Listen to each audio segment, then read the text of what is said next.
of the most simple and effective strategies in chess is an all-out charge against the opposing king. Some niggling positional players may dismiss this kind of play as being primitive, but the very same players will quake in their boots when they see you marshalling your forces for the attack. On this video, I'm going to show you how to create devastating build-ups against the enemy king right out of the opening, and in which an understanding of where the pieces and pawns should be placed will be more important than any knowledge of theory. Before anyone complains that such a single-minded approach can't possibly be good, let me show you just how devastating it can be.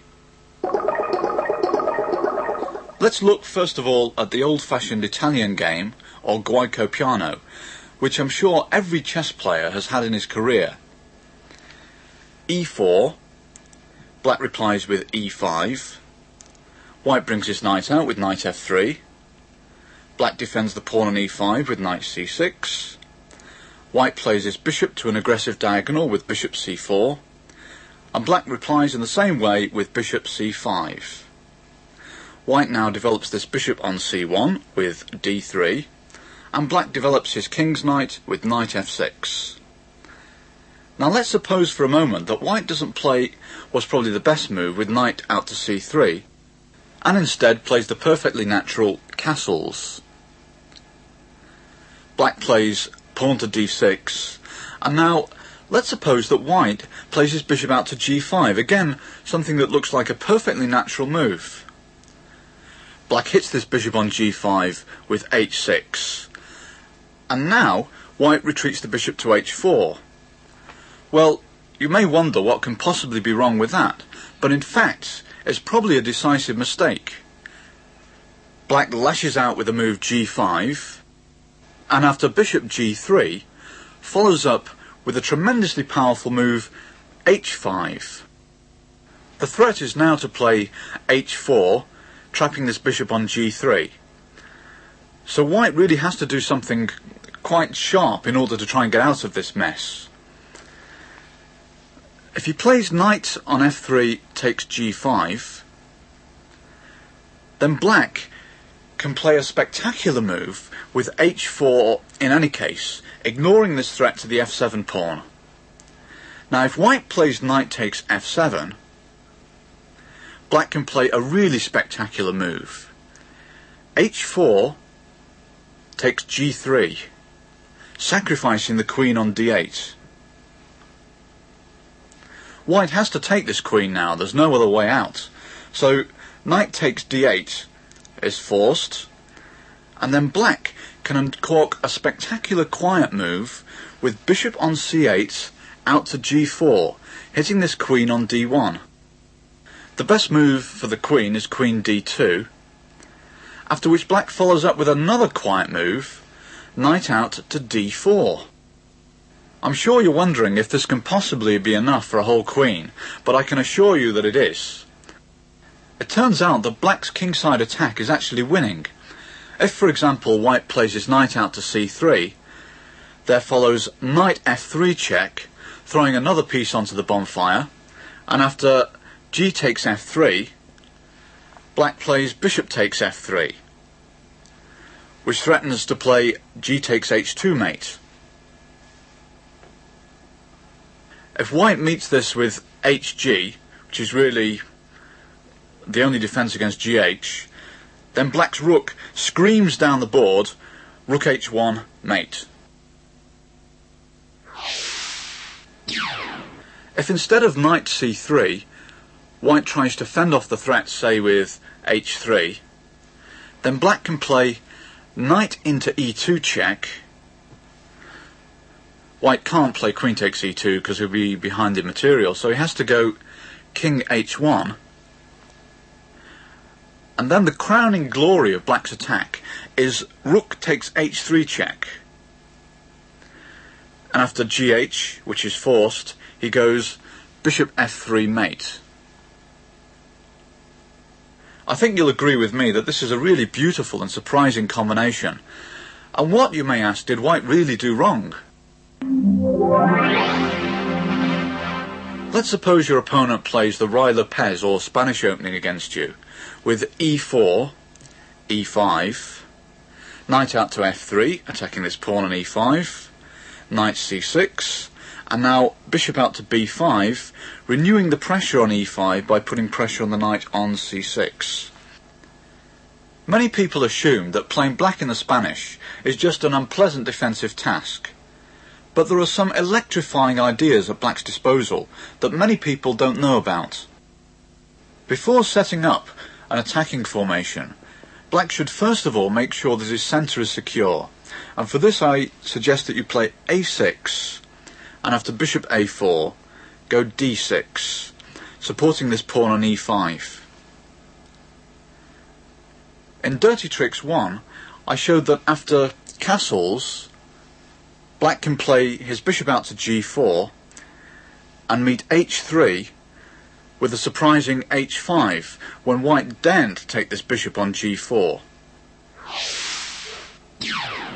If white gets wise to this and instead of playing castling goes c3 first, then black has some other ideas. In a half-forgotten game against Kots in the 1961 Soviet Championship, Boris Spassky played his knight out to f6. White castled. Spassky played bishop e7, which all looks rather normal standard Spanish play. White defended the pawn on e4 with rook e1.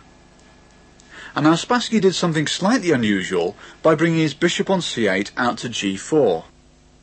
White should probably meet this with d3 followed by knight bd2. But most whites are going to be tempted into kicking this bishop from g4 with h3. Spassky dropped his bishop back to h5, and after Kots played d3, he played another surprising move with queen d7. White innocently played the natural move knight bd2. And now see if you can think what Spassky did on his next move.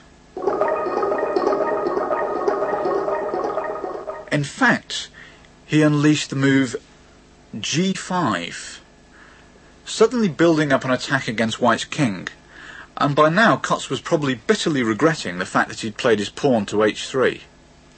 The threat is to prise open lines on the king's side with g4, in conjunction with castling queenside. In order to prevent this, Kots decided that his best option under the circumstances was to play g4 himself. But this weakens his king's side quite considerably. Spassky dropped his bishop back to g6, and after Kots rushed to bring over defenders for his king with knight f1, Spassky took a can opener to white's king side with h5 and had a very strong attacking position. Instead of Kots's d3, white played much more aggressively in a game Kondu-Nicolin from the women's zonal tournament in Pula 1990. Kondu played d4, which is the recommended procedure of meeting flank pressure with a counterblow in the centre. Black broke the pin on the knight on c6 by going b5, and after bishop b3, black went queen d7. Again, a similar move to the one that Spassky played against Kots. White played d5, which is natural enough. Black's knight went out to a5, hitting the bishop on b3, and this bishop dropped back to c2. Once again, black lashed out on the king's side with g5, which seems quite impossible now because white can simply take it. Bishop takes g5. But black then played rook h8 to g8, hitting the bishop on g5 because the knight on f3 is pinned to the queen on d1. White no doubt thought she was getting out of this by playing bishop takes f6. And if black plays bishop takes f6, white can do something like king h1. However, black refused to take back this bishop on f6, and instead played queen takes h3, threatening mate on g2. White no doubt thought that she still had things under control, and went knight on f3 to g5, which blocked the attack of the rook on g8, and threatens black's queen on h3. But little could she have realised what was going to happen next. Black uncorked the unbelievable move, queen takes g2 check. White has obviously got no choice but to take the queen with king takes g2. And now black took white's queen on d1, bishop takes d1. White recaptured on d1, rook takes d1.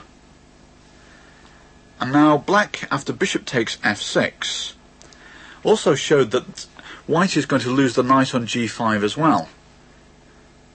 The net result of all this mayhem is that white ended up a pawn down in the endgame, and black went on to win. Just in case anyone thinks this kind of chess is a bit speculative, then I should point out that the Hungarian Grandmaster Lajos Portish, a paragon of respectability and for many years his country's leading player, has also played this kind of strategy. After white castles kingside, Portish has shown a fondness for the move bishop e7, which may seem innocent enough. But after rook e1, his idea is to play the amazing g5, which starts a flank attack and also threatens g4, winning the knight on f3.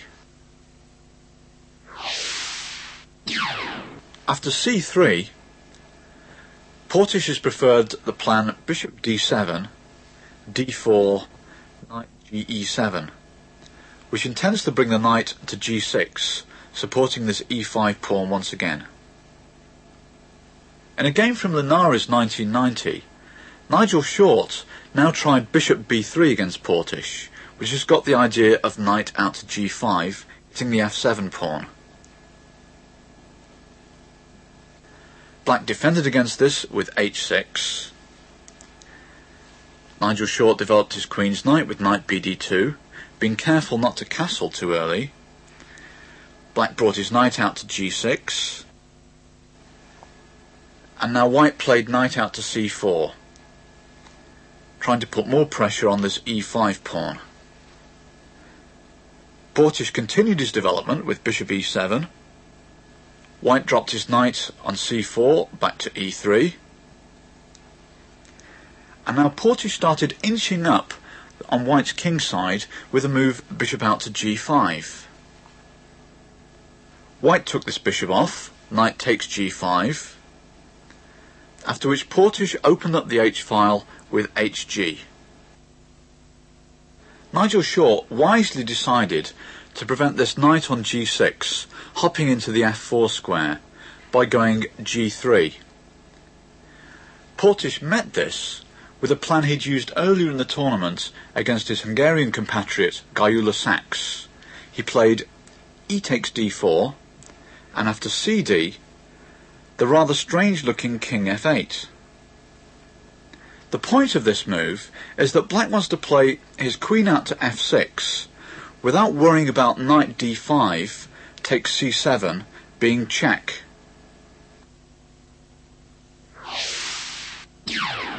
The other point of this king f8 move is that it makes room for black's rook on a8 to eventually come over to the e8 square, putting pressure on this pawn on e4. After this move, king to f8, both Short and Sachs castled kingside for white, which is certainly a logical move. Against Sachs, Portish now played his bishop out to h3. Sachs played the aggressive queen f3, threatening mate on f7. Portish spotted this by going queen d7. White had to defend his pawn on d4, which is attacked by the knight on c6, and so he went rook d1, whereupon Portish brought his rook on a8 over to this square e8. Sachs continued aggressively with knight into f5, but then Portish counterattacked with a move g4, hitting the queen on f3. The queen came over to e3, and now black played rook h5 which threatens rook takes f5 because this pawn on e4 is pinned to the queen on e3. Sachs defended against this by dropping his knight back to h4, after which Portish played rook takes h4, sacrificing the exchange, which is even stronger than taking with the knight. Sachs had to take back with gh. Portish played knight takes h4, with ideas of bringing his knight into the f3 square. With the threats mounting, Sachs decided to try and defend this e4 pawn a bit better by going bishop into d5, which Portish met very effectively by bringing his knight on c6 round to e7, threatening knight takes d5 because the pawn on e4 is pinned against the queen on e3. Sachs retreated his bishop to c4, whereupon Portish got really clever with knight e to f5, once again exploiting this pin on the e4 pawn. Sachs had little choice but to move his queen. He went queen c3, and now rook takes e4 left white's position in ruins. Black has got two pawns for the exchange and a tremendous attacking position. In the later game against Nigel Short, Portish refrained from his earlier bishop h3, which he used to beat Sachs, and instead brought his queen out to f6 with queen f6, hitting the pawn on d4. Short counterattacked with knight d5, and now Portish lopped off the d4 pawn with queen takes d4. Short hit back by playing bishop takes g5, and now Portish brought his knight on g6 into the attack with knight ge5, which incidentally threatens things like bishop g4. In order to try and fend off the threats against the light squares around his king, Nigel Short now played his bishop back to e3, and after queen takes d1, recaptured with his bishop on d1, which covers the f3 square. Unfortunately for him, things are already becoming rather serious, and now Portish hit back with bishop out to h3, and after rook e1, his knight hopped into the d3 square. Short had no choice but to bring this rook to e2, whereupon Portish brought another piece into the attack with knight c6 to e5, threatening, by the way, knight f3 check, king h1, bishop f1, which hits both the rook on e2 and threatens rook takes h2 mate.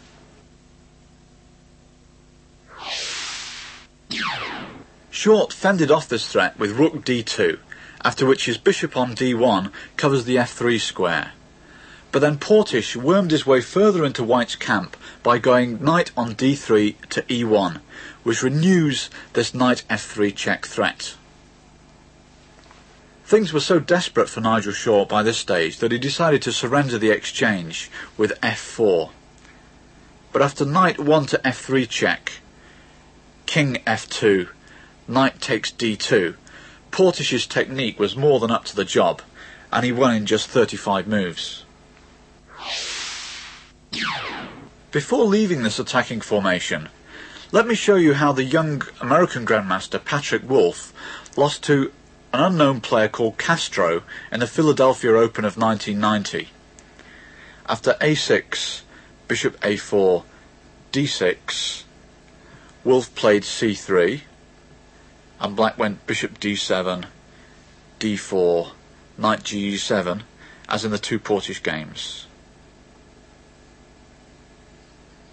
White also repeated their play with bishop b3. Black went h6, stopping knight g5. White played knight bd2, and Black brought his knight out to g6.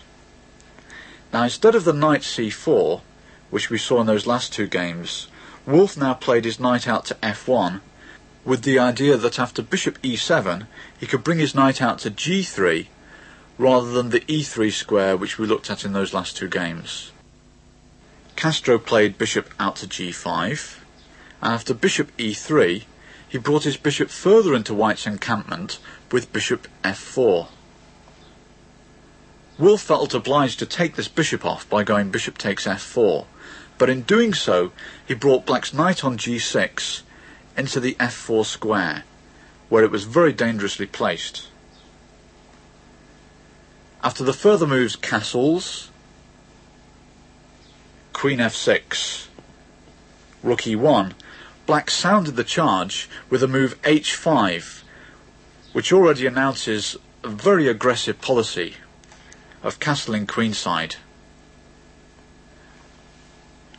White's knight on g3 retreated to the f1 square, and now black in fact castled queenside, and on his next move followed up with g5 with a tremendous attack. This game may have seemed like a major upset at the time, but to my mind it's a classic example of the practical dirty tricks approach succeeding. In playing in such a way, you can up the odds even against very strong opponents.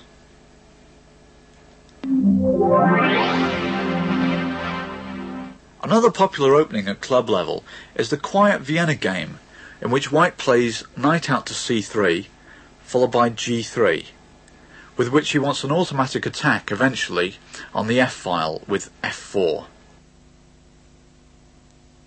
Against this, I recommend that black once again uses a dirty tricks approach with knight out to c6, and when white goes g3, you play your bishop out to c5, and when he goes bishop g2, you start advancing on the king side with h5. This in fact is what Mariotti played against William Hartston in the 1972 Skopje Olympiad. Hartston no doubt thought he was defending against this threat of h4 when he brought his knight out to f3, but amazingly Mariotti did it anyway. h4. Hartston no doubt wondered what was going on, and he played knight takes h4, but then Mariotti flashed out rook takes h4, sacrificing the exchange. Hartston had no choice but to take this rook with gh, and now queen takes h4, threaten mate with queen takes f2. It was probably about now that Hartston started to realise the dangers to his position. If, for example, he castled, then black can play his knight out to f6, which threatens knight into g4, with threats against both h2 and f2. This is probably the reason that Hartston panicked with the move d4, and after bishop takes d4, he defended his f2 pawn with queen e2. Unfortunately for him, Mariotti now captured the knight on c3, check, and after b takes c3, white's entire structure is a real mess. The game proceeded with the moves d6, castles by white, and now g5, which is a strong move because it prevents white from ever playing f4, which might activate his pieces. The resulting position is really tremendous for black, who can play bishop d7, castle queenside, and then start routing his knights round to the f4 square with, for example, knight g7, rook over to h8, knight g6, knight d8 to e6, and finally knight into f4. Because white's position is so passive, it's very difficult for him to do anything while black gradually improves his own game. It came as no surprise that Mariotti won convincingly, finally butchering white on the king side.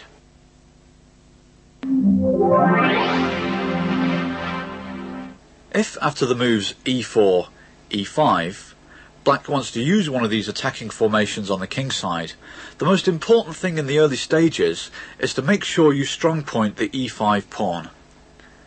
One opening that does this is the Philidor defence.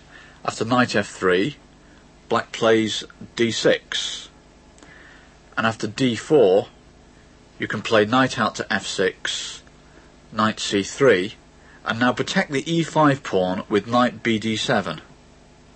The great Savily Tartakova used to play the Philidor defence with the idea of launching such an attack on the king side. He would play bishop e7, followed by c6, queen c7, and then later lash out with h6 followed by g5. Black could strengthen this kingside pressure by going perhaps knight f8 over to g6. There's absolutely no theory on this, but here is an example of how it might work out. White most usually develops his bishop on c4, after which black can play bishop e7, and then white's obvious move is to castle kingside, when you can play c6. White might then bring his queen to e2, you can play queen c7, and after he does rook d1, you finally go h6. If white still hasn't cottoned on what you're up to, he might play, for example, h3, preparing to bring his bishop out to e3. But at this moment, you can reveal your plan with g5, and after bishop e3, drop your knight back to f8 to come out to g6.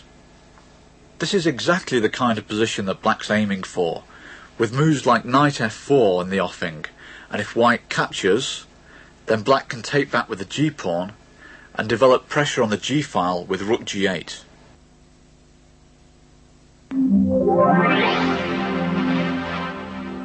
One of the most famous attacking formations is the Stonewall Dutch, which was used by former world champion Mikhail Botvinnik in his youth, as well as Nigel Short and Artur Yusupov in more recent Grandmaster games. You can use the Dutch against either d4, c4, knight f3, or even g3 or b3. In fact, it's an all-purpose setup. Whatever white does, black plays f5, followed by knight f6, e6, d5, and c6, which sets up a well-nigh impregnable central fortification. Black can choose between putting his king's bishop on the e7 or more aggressive d6 square, and then castle short before gradually inching forward on the king side.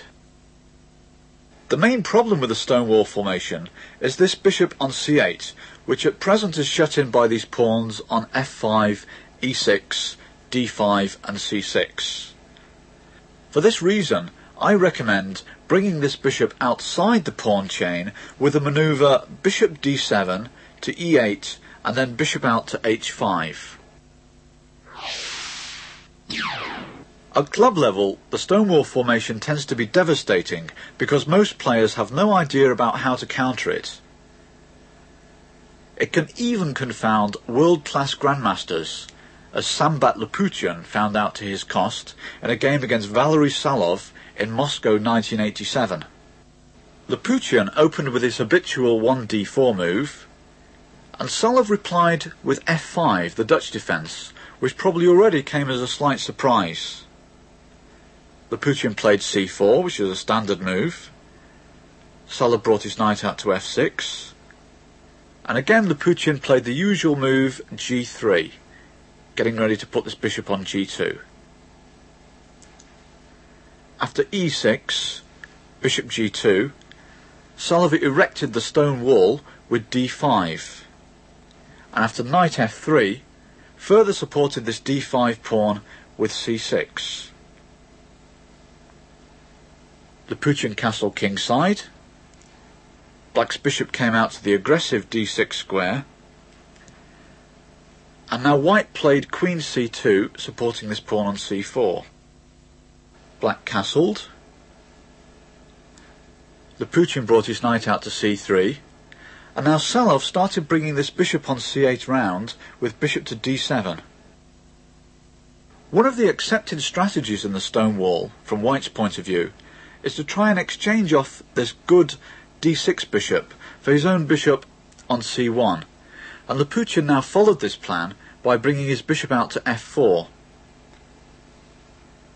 Salov captured it with bishop takes f4,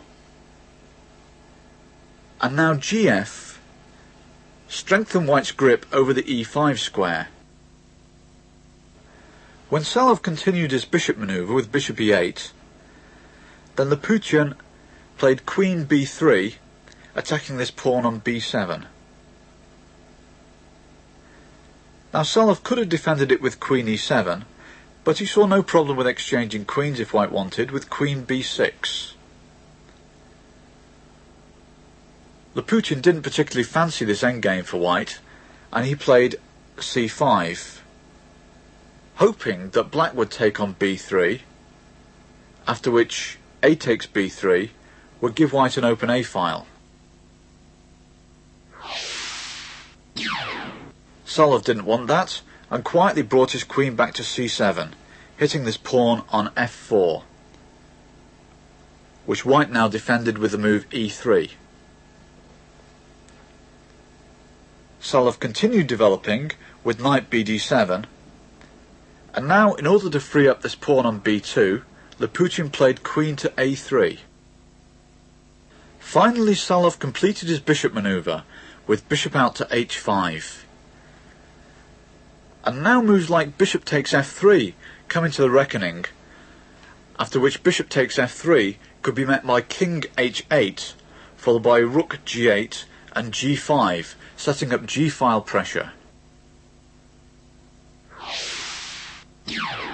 White therefore played knight into e5,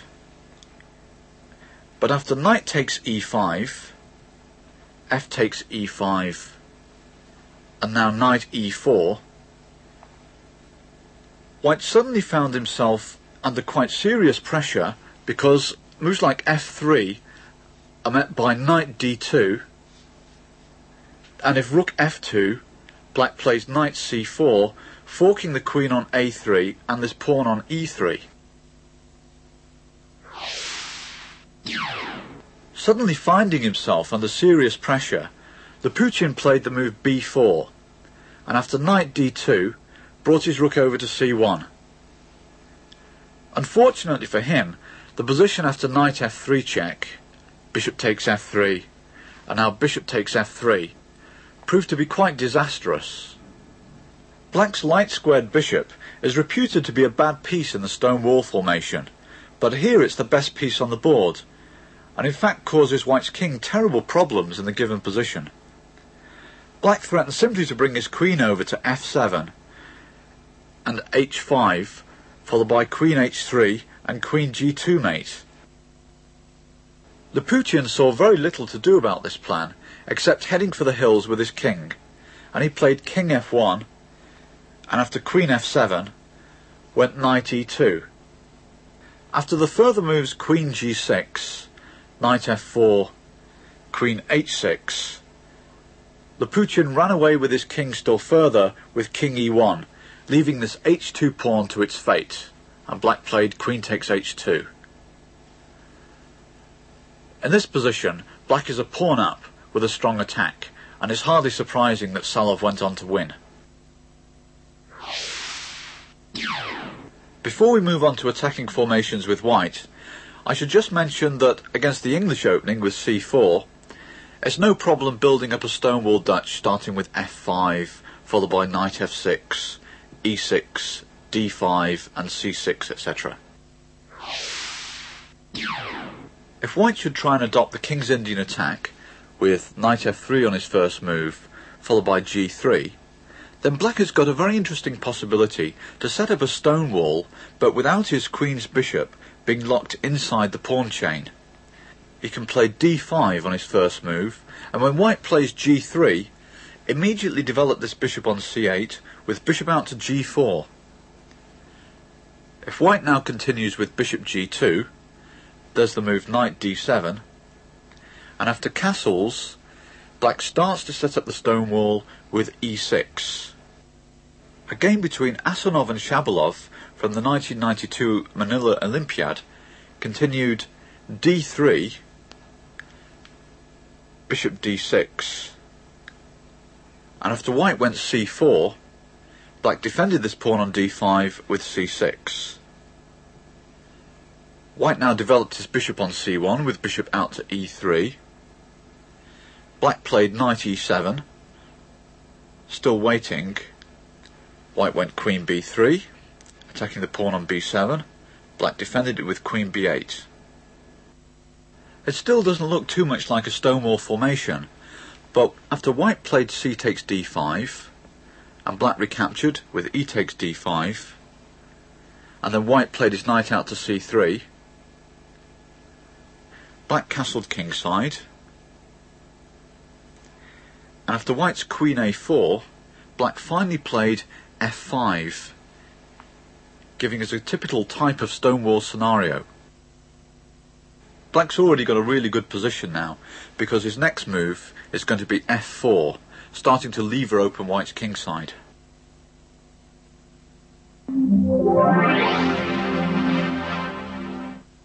You can also use this souped up stonewall formation with the bishop outside the pawn chain when you play the white pieces, and that means setting up the position with d4, c3, bishop out say to g5, and then going knight d2, e3 and f4. After playing d4 on the first move, many white players make the mistake of locking in their queen's bishop with e3 before setting up a stonewall with f4. This will ultimately cost them considerably more time in bringing the bishop outside the pawn chain, so I really don't recommend it. Instead of this, I suggest that whether black plays d5 or knight out to f6, you start out with white by going c3. This move c3 actually has some quite subtle effects, the main one being that it discourages black from going c5, counter-attacking the d4 pawn, because white might just go and take it with d takes c5. Black will now have a terrible job getting back the pawn he carelessly sacrificed. Whether black plays knight out to a6 or e6, white is just going to protect his extra pawn with the move b4. I doubt very much that black has got anything like enough compensation. English Grandmaster David Norwood often plays d4 and after knight f6, c3. And against the Russian woman Grandmaster Svetlana Matveeva in Presswich 1990, after g6 he played his bishop out to g5, after black played bishop g7 he went knight d2, and after d5 he played e3, getting ready to do the stonewall with f4. In this position, Matveeva prematurely gave up a pawn with c5, which Norwood immediately snaffled with dc. In fact, black didn't manage to get this pawn back. She castled, Norwood brought his knight out to f3, black played queen c7, and then white simply defended it with b4.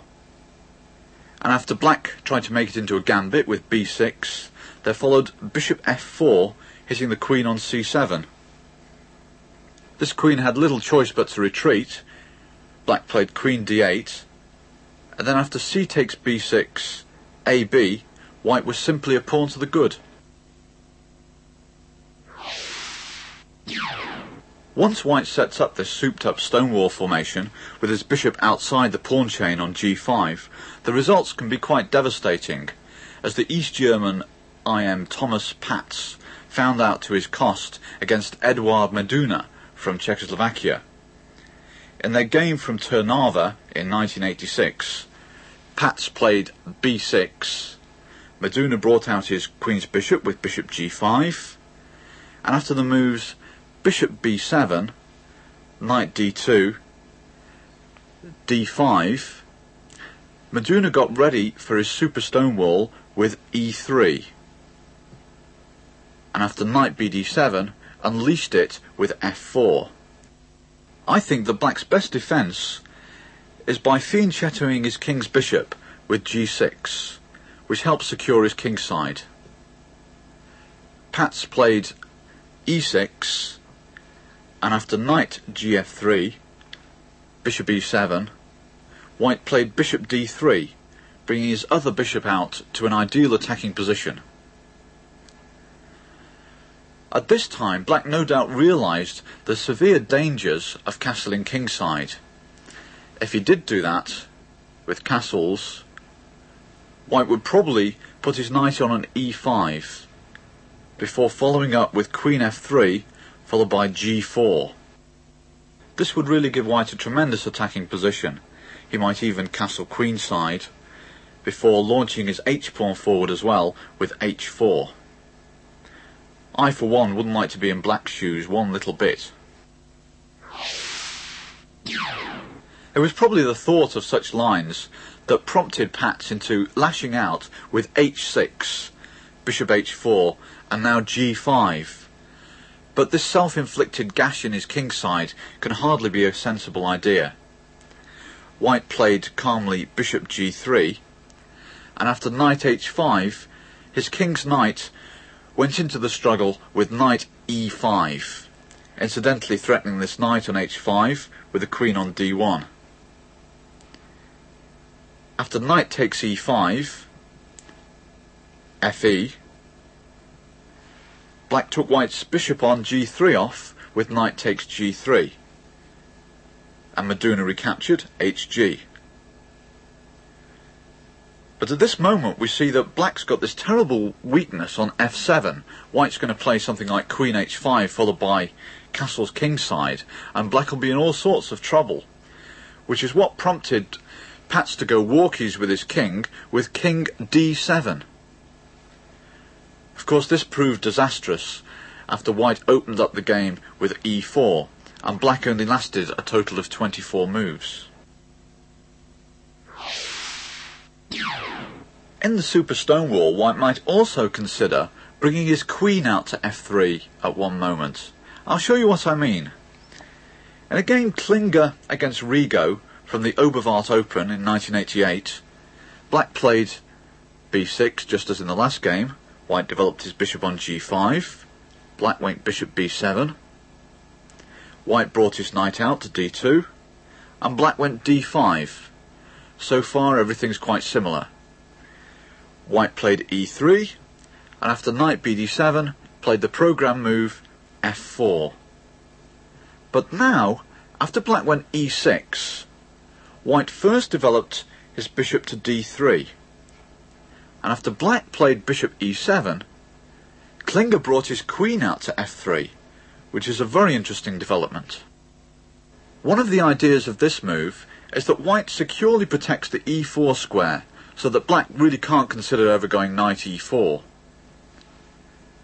If black castles, white might also bring his queen over to the h3 square, ready to give mate on h7, should he ever manage to rid himself of this knight on f6. As in the previous game, Rigo just didn't dare castle kingside, and he played h6. White captured the knight on f6 with bishop takes f6. After knight takes f6, he brought his king's knight out to the unusual h3 square, and now black prepared for queenside castling with queen d7, the kingside really being rather uninhabitable. After white castled short, black castled long, and now white played b4, and after rook dg8 went a4, starting an attack against black's queenside castled king. It turned out that white's attack was much faster than black's. He's ready to open files immediately with a5.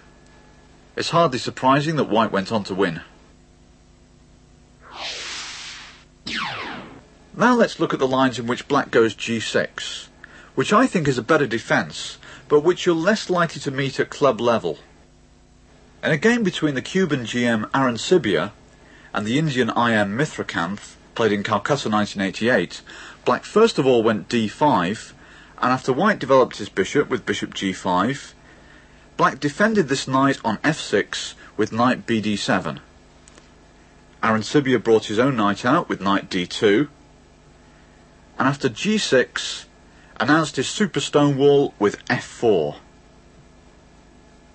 Black naturally enough played bishop out to g7, and after e3 tried to set in motion a bit of queenside play with c5.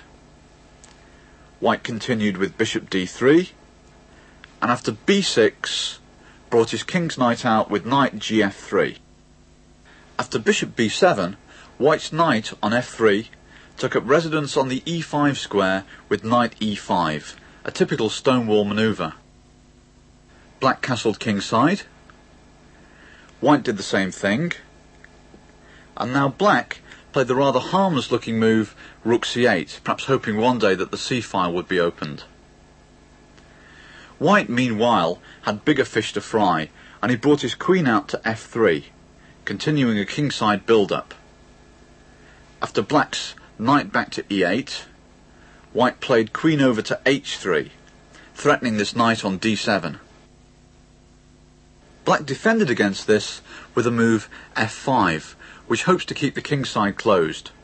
Unfortunately, he proved to be disappointed, as White played g4, taking a can opener to Black's pawn structure. It's clear that White's unusual move order in the opening has bamboozled Black totally, and White went on to win this game with an attack on the g-file. Here we've got another typical super stonewall formation, with Black having played g6, and this particular one's from a game between Zurek and Jasnikowski, played in the Czechoslovakian Open in 1992. In this position, White rejected the natural knight gf3, a plan we saw in the last game, and instead adopted the creative queen out to f3. Once again, this development proved to be very effective.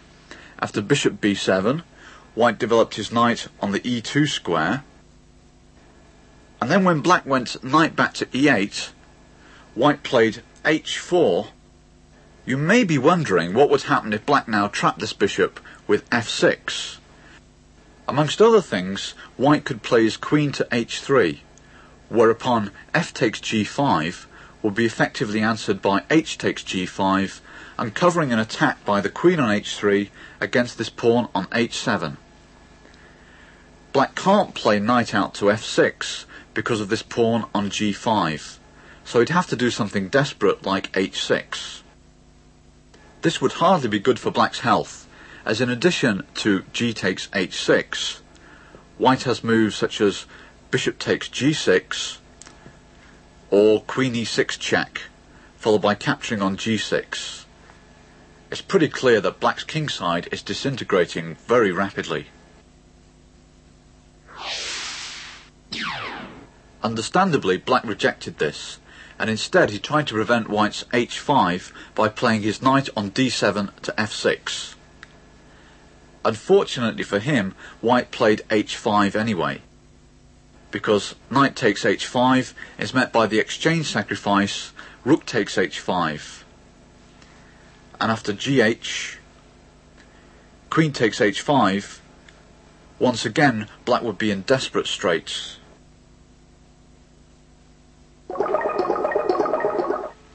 The super stonewall formation, with d4, followed by c3, bishop g5, e3 and f4, is appealing more and more to grandmasters who want to avoid the beaten track.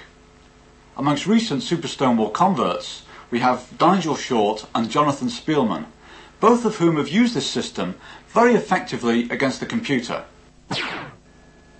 Short opened with d4, after which MChess Pro replied with knight out to f6, and now Short already confused it with the move c3,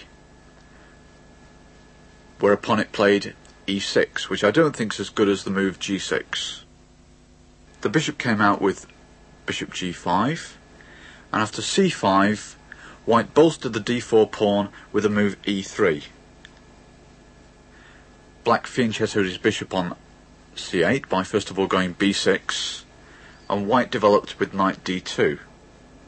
After Black's classical d5, White brought his king's bishop out with bishop d3, and then bishop e7 was met by the super stonewall f4.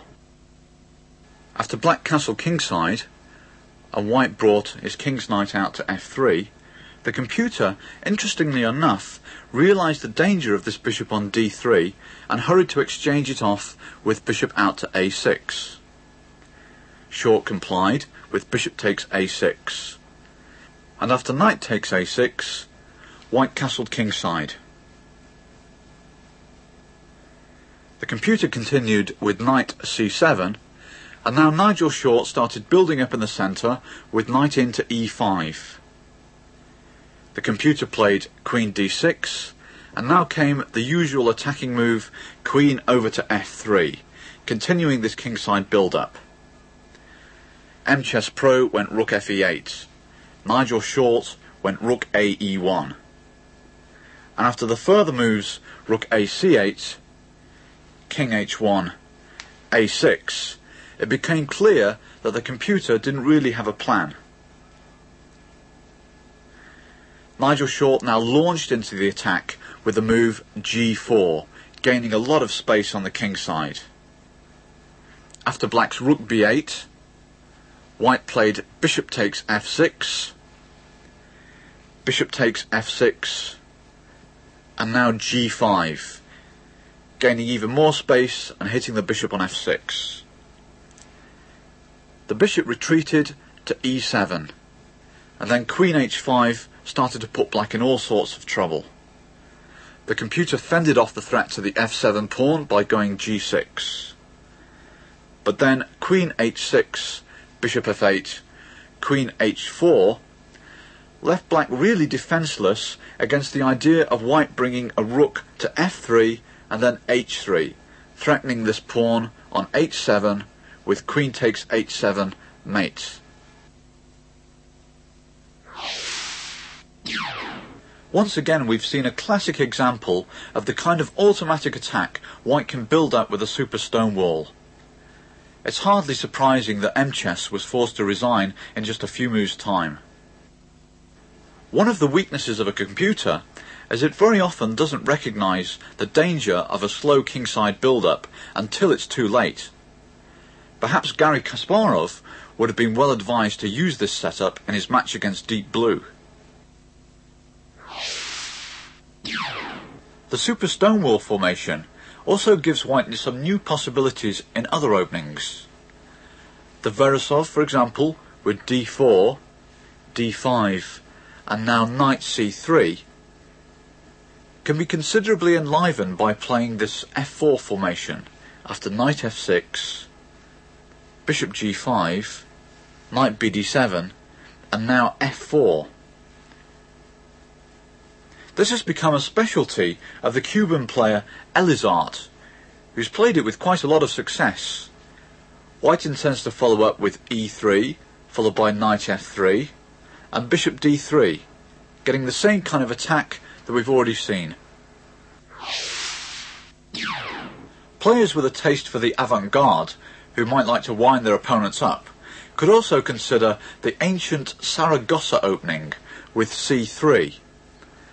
If you follow this up with d4 and bishop g5, once again you can get a super stonewall attack.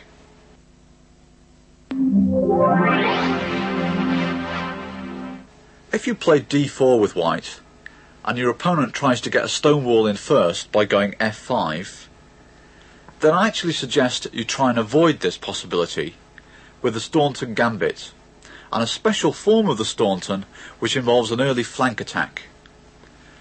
White can play e4, and after f takes e4, go knight c3.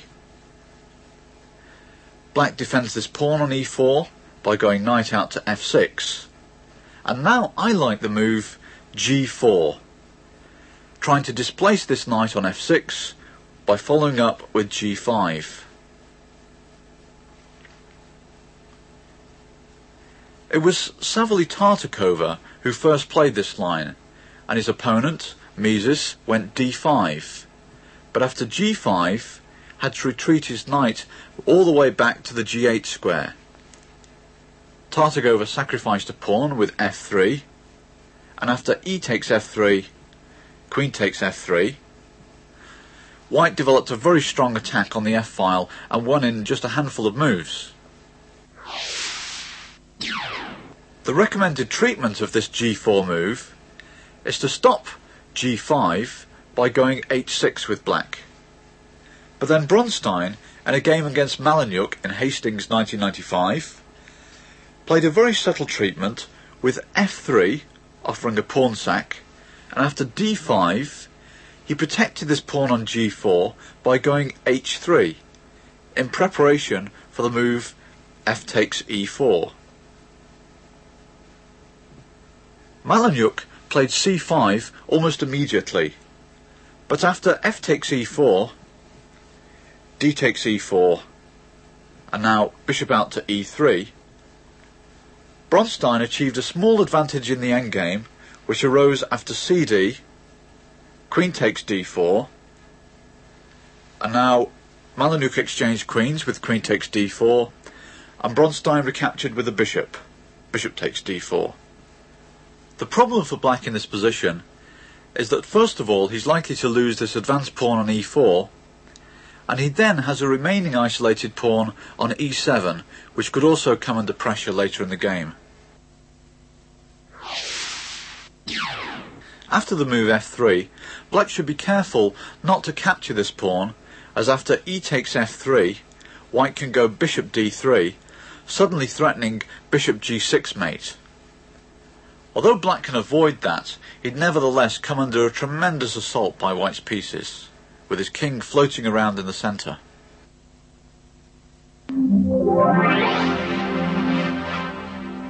I'm going to leave you now with another example of this g4 idea, which proves so dangerous against the Staunton gambit, and in this case it may well be the refutation of black's defence. The so-called Clarendon court opening, with c5, d5, f5, has been popularised recently by British Grandmaster Jonathan Levitt, but unfortunately it may well be refuted by e4, f takes e4, knight out to c3, and after knight f6, g4, with the idea of going g5.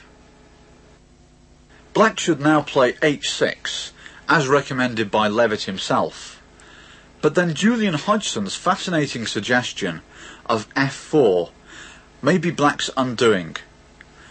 White wants to play g5 once again, and e takes f3 on pass-on can once again be met by bishop out to d3, threatening bishop g6 mate.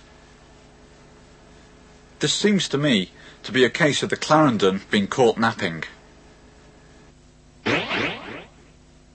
The lines I've shown you on this video will strike terror into the hearts of your opponents. I guarantee that they won't like the taste of cold steel.